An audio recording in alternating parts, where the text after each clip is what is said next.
Assalamualaikum warahmatullahi wabarakatuh.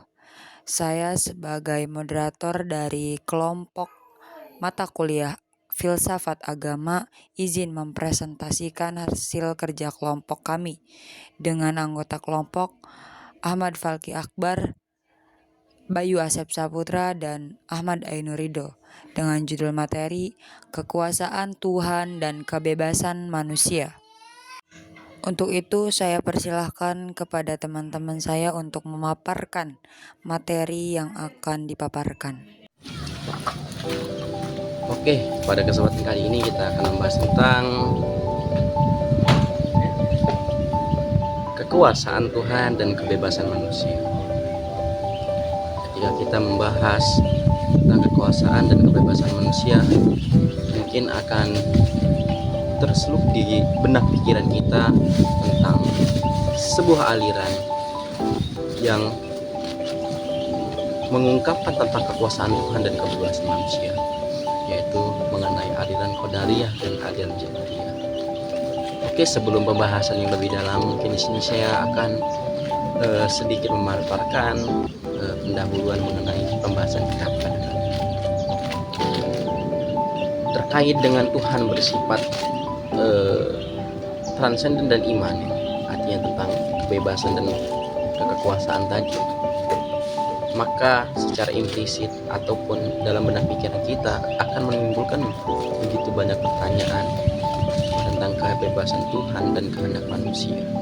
Artinya, jika Tuhan memiliki otoritas penuh ataupun kekuasaan penuh terhadap tindakan manusia, artinya kebebasan manusia itu sangat sempit ataupun dibatasi. Dan begitu juga sebaliknya, ketika kebebasan manusia itu lebih dominan daripada kehendak Tuhan ataupun kekuasaan Tuhan, artinya kekuasaan Tuhan itu begitu sempit ataupun bisa dianggap. Nah, di sini menjadi sebuah persoalan tersendiri dalam kita ketika kita menghadapi momen ataupun statement-statement yang membahas mengenai hal tersebut. Oleh sebab itu, perlu bagi kita mengkaji mengenai hal ini. Kemudian selanjutnya, untuk lebih jelasnya akan dipaparkan oleh teman-teman kita mengenai konsep-konsep ini, di mana pada kesempatan kali ini akan dibahas oleh teman-teman kita mengenai kekuasaan Tuhan dan kebebasan manusia. Oke, mungkin hanya itu sedikit pendahuluan dari saya. Oke, baik.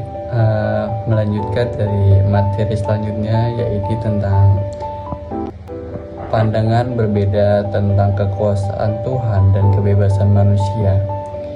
Di sini ada dua aliran. Yang pertama Jabariyah dan juga Qadariyah, di mana Jabariyah ini berpendapat bahwa segala sesuatu atau perbuatan yang kita lakukan di dunia ini itu sudah ditentukan oleh Tuhan gitu, sejak zaman ajali. Jadi manusia di sini itu tidak memiliki kebebasan gitu, dan dalam menentukan perbuatannya. Jadi ya kalau misalkan itu ya udah kayak kita berbuat jahat, itu udah kehendak Allah gitu, ataupun kehendak Tuhan gitu. Dan juga pandangan ini mengibaratkan manusia seperti kapas yang terombang-ambing di udara gitu, tanpa kendali atas dirinya sendiri gitu.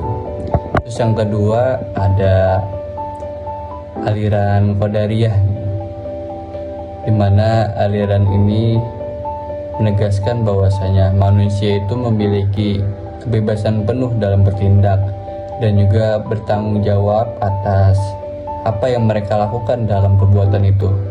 Jadi manusia ini juga diberi kebebasan oleh Tuhan gitu, untuk memilih antara baik dan buruk. Dan juga dalam Islam ini, kebebasan manusia juga tetap tidak bersifat absolut, karena hanya Tuhan yang maha mutlak dan tak terbatas.